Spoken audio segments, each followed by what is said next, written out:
Hello and welcome to the Museum of Florida History. Today we are going on a journey through several of our exhibits as we explore around 15,000 years of Florida history. Guided by the museum's collection of over 47,000 items, we will begin at the end of the last ice age and head all the way to the end of World War II. We begin in prehistoric Wakulla Springs, around 12,000 years ago. The first thing you may notice is that the environment looks very different than today. The area is much drier and resembles the wide open plains out west. The grasslands are broken up by large clusters of trees, with many an animal seen roaming around. It is the time of giant animals, known as megafauna, like our friend Annie at the front here. Annie is a giant armadillo and is not quite fully grown. Giant armadillos could reach up to 9 feet long from nose to tail. They like to stay in the wooded areas, and their hard shell and large size protected them from most predators. Right in front of Annie, we also have a bison skull. Large herds used to roam these wide grasslands. In the distance, we can see a family of mastodons moving along, but they better watch out. A saber-toothed cat is on the hunt and watching them closely. This is also the era of Florida's first people, called Paleo-Indians, and we can see evidence of their presence with this spear and the worked bone and stone pieces just below it. What we know of these early peoples comes from the items they left behind. A good example is this bison skull reproduction that is based on an actual skull found in Florida. Right in the middle, there is a point embedded in its skull, evidence that these animals were hunted. We can also see cut marks on animal bones and the remnants of the tools that made them. The archaeological record is an excellent source of information, but it can only provide us with so much. Organic materials such as leather, wood, or fibers all decay quickly, leaving us with less information on the type of clothing or art these people might have made. We are left to wonder and infer from the little left behind what was important to their culture, what their traditions were, and what beliefs they may have had. The remains of one mastodon, like we saw in the distance, were found at Wakulla Springs in 1930. This is Herman, an American mastodon. The name comes from the geologist who headed the survey that recovered the skeleton, Herman Gunter. His bones weigh around 3,000 pounds, and his skull alone weighs 350 pounds. This is his actual skeleton, though you may see a few pieces that are lighter brown, such as his lower ribcage. These are reproductions of sections that fully decayed. His tusks are also not original, though we do have them. They are simply too heavy to safely display. But we can see an example of what mastodon tusks look like. Of note on Herman are his teeth. These are his original chompers and can be seen in pictures from his excavation. Those teeth are the best way to distinguish him from his distant cousin, the mammoths. Mastodons were shorter and stockier and were browsers. Their sharp teeth helped them chew leaves and crush bark. Mammoths, on the other hand, were grazers, preferring grass and hay, similar to the elephants of today, and so have flat teeth that can grind up those fibers. Jumping forward in time, we have left Herman and the Paleo-Indians and moved on to the St. John's period. Best shown here with a scene from Pontoon Island, which is just north of modern-day Orlando. We are looking at a busy village just before European contact, around the early 1500s. It is a well-established settlement with planted crops such as corn and squash, and is home to a large community of people. Being on the river allows for easy travel and connects them with other areas for access to hunting grounds and trade goods. Their homes are made from thick timbers and are thatched with palm fronds. One is in the process of being rethatched, easily spotted as the greenhouse. These permanent homes were well suited for Florida's environment. While strong winds from storms might rip away the palms, the timbers would remain. In the forefront, we can see people gathering food, roots from the river's edge, mollusks, and clams. Just behind them, hunters are returning with a catch of turkeys and other small game. Elsewhere, a new dugout canoe is being made by slowly burning out a tree. Children play with their dogs, and shells and other broken items are dumped in the distance. This giant trash pile, called a midden, is what gives us so much information about communities like these. We can see the bones of the animals they hunted, broken or damaged tools, and even remnants of their homes. These middens are an invaluable archaeological resource for us today. Similar communities, like the one at Pontoon Island, existed all across what we know of as Florida. A few of these names may seem familiar, such as Pensacola, Apalachicola, Appalachie, or Ocala. Later cities, such as Pensacola and Ocala, took the names of the tribes who first made contact with the Spaniards. Two of the most prominent tribes were the Timucua, who lived and traveled along the St. Johns River, and the Calusa, who were masters of the ocean and their surrounding waters further south. Each of these tribes had their own customs, practices, and variations in language. They also produced their own unique designs that we find on pottery. Prominent landscapes or riverways may be translated into particular curves or shapes. Local or important animals are also a commonly seen motif. These different tribes interacted with each other, and there is evidence of widespread trade as part of the wider Mississippian culture. This is best shown with these reproduction copper breastplates. The nearest natural copper deposit is in Ohio, and the presence of finished pieces in Lake Jackson, Florida, is solid proof of how connected these distant groups were. We are currently inside a thatched home, quite similar to the ones we viewed in the distance earlier.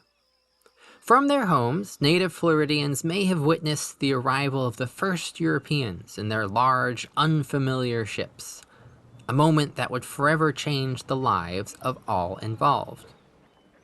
The first Spanish explorer to land here was Juan Ponce de Leon in 1513, and he named the area La Florida, which means flowery place in Spanish. Many more would soon follow, looking for new areas to colonize, and most importantly, searching for gold and silver. They would not find any of those precious metals here, and instead began to interact and trade with the people and build up forts along the coastline. As more Europeans arrived, many ideas and items were exchanged, and not all interactions ended peacefully. A number of native Floridian groups were successful in expelling the Europeans from their region, while others chose to ally with them to achieve an upper hand against neighboring groups. The indigenous peoples offered food, shelter, and the knowledge of the local area. The Europeans offered iron tools, new building techniques, horses, cattle, and powerful weapons. The close interactions these people had, however, also introduced many new diseases that brought devastating effects. These deadly diseases drastically reduced the native population over a short period of time, destroying existing groups of people and disrupting local power structures. Three things motivated Spanish exploration across the oceans. God, glory, and gold. Spaniards brought Catholicism and attempted to convert any people they met. Glory was sought in the conquering of new lands and people, and most importantly, gold was needed to fund it all. There is no gold to be found in Florida, though. But with further exploration into Central and South America, the Spaniards found what they were looking for. In time, large quantities of gold, silver, and other precious trade goods needed to be transported back to Spain. Using the largest Spanish colonial city at the time, Havana, to resupply and gather at, large ships called galleons carried huge amounts of wealth up the Gulf Stream, alongside Florida's coastline, and back to Spain. Large forts protected them as they passed, but not all would make it home. Many wrecked in hurricanes and scattered their goods along the sea floor. Many of these items have been found in recent years, and show a small portion of the mass amount of wealth that traveled overseas. The trade was truly international, not only carrying goods between the Caribbean and Spain, but also from China and the Philippines.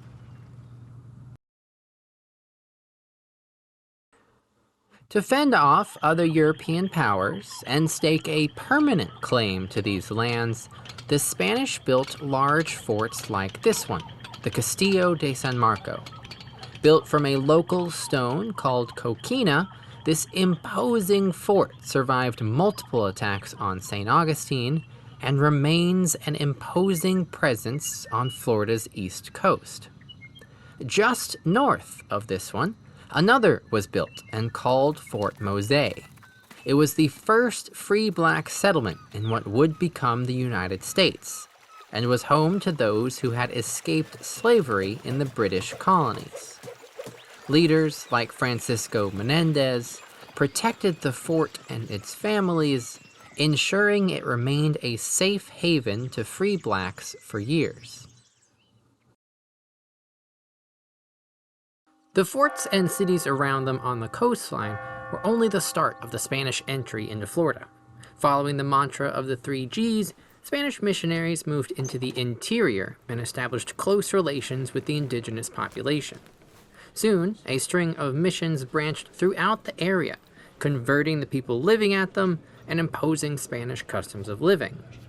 These missions oversaw the production of foodstuffs that could supply the larger settlements along the coast and served as centers of trade.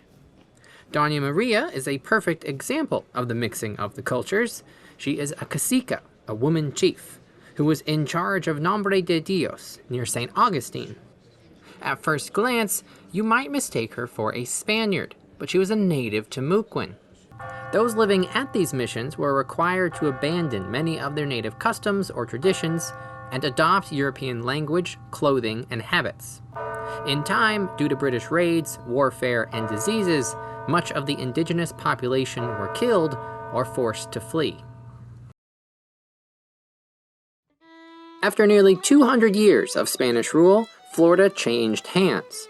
Clashing empires in the 7 Years' War led the Spanish to lose control of Florida to the British in 1763. The British split the territory in two, and East and West Florida became the 14th and 15th American colonies. The goal was to turn the colonies into producers of raw materials, deerskin and other animal hides, and to turn them into agricultural producers.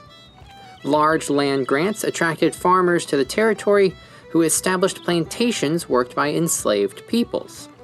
Cash crops such as tobacco, sugarcane, indigo, and cotton were most lucrative, though many were unsuccessful. The British also increased trade with the local population, the Seminoles. Connected by their shared Muskogean-speaking culture, these people hold connections to Florida's first people. The name placed on them comes from the Spanish word cimarrones, meaning runaway. English and later American settlers heard this as Seminole. Their knowledge and access to the interior greatly boosted the animal hide trade. British rule lasted a short 20 years, ending in 1784 with their loss in the American Revolution. Thanks to Spanish efforts on the side of the American colonies and their recapture of Pensacola, both East and West Florida returned to the Spanish. The wealth and prestige of the plate fleets had passed, however, and rather than try to expand, Spain maintained what the British had established. They did reinstate their policy towards free blacks, offering safe haven and freedom to any enslaved person who would swear loyalty to the Spanish crown, convert to Catholicism, and join the militia. This policy irked the plantation farmers of the new American South, and they loudly called for the federal government to intervene. In time, the Spanish policy was abandoned, but the Spanish could do little to truly prevent people fleeing south. In response, and fueled by fear of the slave revolts of the Haitian Revolution, the U.S. Army invaded Spanish Florida. Led by General Andrew Jackson in 1818, free black and Seminole communities were targeted and destroyed. The Spanish were unable to prevent this, and after protest, chose to abandon the two territories. The Adams-Onis Treaty of 1819 defined the border between the United States and New Spain to the west, and ceded the Floridas to the United States. Florida officially became a U.S. territory in 1822, West and East having been combined. The U.S. territorial era would be defined by near continuous conflict with the Seminoles. As American settlers moved further southward, agreements such as the Treaty of Moultrie Creek in 1823 confined the Seminole people to the center of the state, preventing access to the coast and foreign trade. Along this frontier, Seminoles and settlers clashed, often violently. In 1830, the situation was worsened with the passing of the Indian Removal Act by then-President Andrew Jackson. In Florida, the act called for the removal of the Seminole people to reservations in present-day Oklahoma. Open resistance to this plan led to the outbreak of full hostilities in the Second Seminole War of 1835 to 1842. The war would be the costliest of any Indian war in U.S. history, involved all branches of the military, and was front-page national news for years. Despite initial successes, however, by the end of 1842, the Seminole population had been greatly reduced, with many killed or forcibly moved westward to reservations. Only around 500 managed to escape and evade capture by fleeing into the Everglades, beyond the reach of the U.S. military.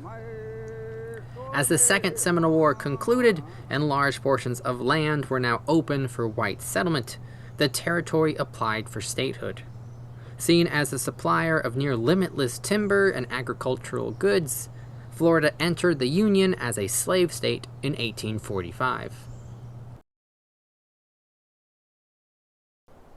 Over the next 15 years, slavery came to be the defining political issue of the era.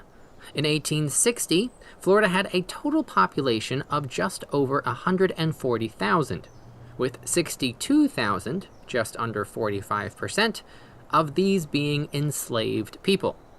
Southern states viewed new territories vying for entry into the Union, and Lincoln's election promise to not expand slavery westward as a threat to their economic system, and some chose to leave the Union. Florida was the third to secede in January of 1861, declaring itself a sovereign and independent nation. A few months later, it joined with other southern states to form the Confederate States of America.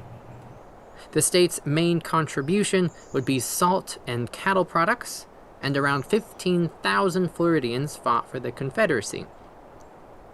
Over the course of the war, the Union Navy had a constant presence, blockading the coast and preventing supplies from coming or going. Several thousand Floridians served with the Union, and many enslaved people sought freedom along the coast. The end of the war came to Florida 1 month after General Robert E. Lee's surrender at Appomattox. Union Brigadier General Edward McCook held a formal ceremony in Tallahassee on May 20th, 1865, marking the transition of power, and announced the Emancipation Proclamation, formally freeing all enslaved peoples in Florida. Newly freed African Americans quickly achieved political, social, and economic gains during the Reconstruction era. African Americans formed community groups, churches, schools, and organizations, creating a safe and supportive social network. Many also achieved political office from the local all the way to the national level. By 1877, however, racially motivated laws and social restrictions revoked the majority of these improvements. Many of these would not be corrected until the struggles of the civil rights movement of the 1960s. Florida's post-war economy was in shambles, and the state's population remained small. But the demands of westward expansion caused the timber industry to boom. The state had an estimated 28 million acres of timber, which powered that growth. Related industries, such as turpentining, also provided much work to those moving into and around the state.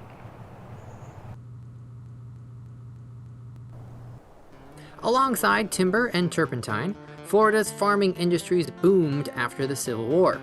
One of the most prominent, helped along by Florida's warm climate, were oranges. Citrus has long been seen as one of the true hallmarks of Florida, but they are not native to the state. The Spanish brought citrus with them and established groves as early as 1570 around St. Augustine. It would take until the early 1900s for the citrus industry to really take off. Much of the labor was provided by migrant workers who traveled across the state, harvesting various crops as they ripened. Using machines like this citrus laundry, fresh oranges would be washed, scrubbed, polished, and crated for shipment across the country. These crates were plastered with bright and colorful labels that were designed to catch the eye and advertised Florida as a tropical paradise. These labels were some of the first billboards for Florida tourism, and they attracted many people to the state.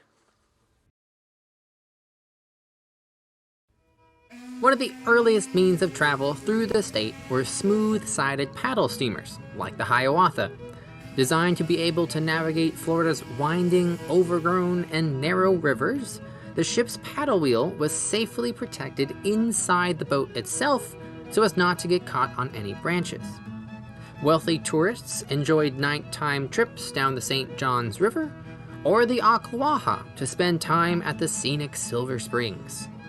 These steamboats helped open the interior of the state to travel, tourists, and trade, but they were limited to the rivers.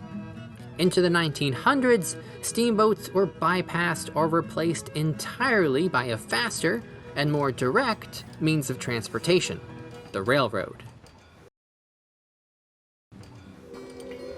Railroads first came to Florida in the mid-1830s, connecting cities to rivers and ports.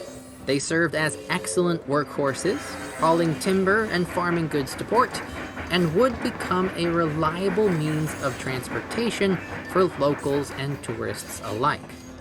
The Civil War temporarily halted much of the train traffic, but soon the many struggling independent lines were bought up by two wealthy individuals. Along the West Coast, Henry Plant built the Plant System, connecting the wider South to the city of Tampa and his steamers awaiting tourists at the port. Along the East Coast, Henry Flagler founded the Florida East Coast Railway, building massive luxury resorts as the line moved ever further southwards. These massive hotels drew in wealthy tourists who could ride Flagler's line all the way from New York.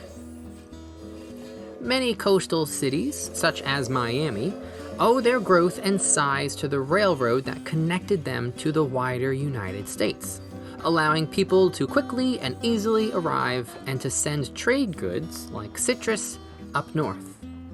Flagler's line reached its peak in 1912 with its arrival in Key West, allowing for fast, continuous travel from the frigid north all the way to the tropical south. Branches from each line ventured into the interior or across the state, but the main lines remained along the coast. To experience the interior, travelers relied upon the new and ever-growing roadway system. Following the completion of the transcontinental Lincoln Highway that connected the west to the east via a string of roads, developers proposed a north-south highway to connect Chicago to Miami in 1915, known as the Dixie Highway. Despite working closely with local governments and businesses, planning and funding for the project were repeatedly stalled. Cities and towns fought with one another for the privilege of having the road come to them, and debates over who would pay for construction and upkeep of sections was always in flux. The project was eventually completed, and in fact the pains in its construction helped to pass the Bankhead Act that created the federal U.S. highway system, moving the issues of funding and location decisions out of local hands. The newly completed roadways enjoyed popular success as they were catering to the new American middle class, proud owners of new automobiles with time enough to go on vacation. In 1912, the United States had less than 1 million cars, 500 of which were in Tampa. But by 1940, there were around 30 million. In the cities, the preferred type of car was either steam or electric powered. They provided excellent speed, performance, and were clean. And as most of the travel was within the city itself, any limited range was only a minor inconvenience. But for those in rural America or the interior of Florida, without a wide electrical grid to hook into, they were not feasible. That is where Henry Ford's Model T won the day. These mass-produced vehicles were inexpensive, easy to use, and the fuel needed to power them was much easier to distribute. The cars were highly successful, and they launched an entirely new wave of tourism, settlement, and trade. Model Ts were known for their versatility and flexibility. The engine could be used to power a water pump, and kits were even sold that turned the car into a farm-ready tractor. On the wide open road, many were quick to pile on all their camping equipment on their Tin Lizzie, while others were extremely creative and decided to turn their car into a mobile home. Members of organizations, such as the Tin Can Campers, modified their cars and traveled the country together. Their winter campgrounds were often in Florida, attached to new and upcoming cities. Attractions such as Silver Springs were quick to cater to this new audience, and the influx of tourist dollars helped to boost the income of Seminole people who participated in the tourist economy. Into the 1940s, Florida still had a relatively small population, and so easily served as a home to dozens of new military bases as tensions increased overseas in Europe and Asia. Florida's long coastline and open lands provided wonderful training grounds for thousands of soldiers, sailors, and airmen. After the Japanese attack on Pearl Harbor and the United States' entry into the war, the conflict quickly came to Florida's shores. German U-boats began attacking shipping along the coast, causing panic and encouraging all Floridians to get involved in civil defense efforts. Thousands of Floridians served in all branches of the armed services. Approximately 20,000 women Auxiliary Army Corps recruits received training at Daytona Beach, and at least 11 of the 50,000 black Floridians who entered the military during the war served in the ranks of the famed Tuskegee Airmen pilots. On the home front, rationing, beginning with sugar and ending with anything that could be shipped overseas, was the order of the day. Floridians of all ages got involved in the war effort, buying war bonds, gathering scrap metal, and planting victory gardens. By war's end, thousands of service members moved here, and the bases they had trained at served as hubs for new and larger cities. World War II transformed Florida into the modern, dynamic state that we know today. With the boom in population after the war, Florida enjoyed years of growth. Tourism rebounded with many new and familiar sights. Mermaids delighted at WWII. Rare birds amazed at Parrot Jungle, and Silver Springs and Paradise Park continued to offer quiet, relaxing glass-bottom boat rides. In 1965, it was announced that these attractions would be joined by one more, Walt Disney World. The promised development would turn Central Florida into an international destination and establish Florida as the prime location for many theme parks. At around the same time, the space industry was starting to take off. Founded in 1958 to research space flight and aeronautics, NASA chose Florida's Cape Canaveral as home to its new facilities in their quest to reach the moon. The first launch of the Kennedy Space Center took off in 1967, and the site is still in use today. Thank you for coming with us on this tour of Florida history. If you would like to learn more, check out our website to explore online collections and follow our social media pages for more information and content. Until next time.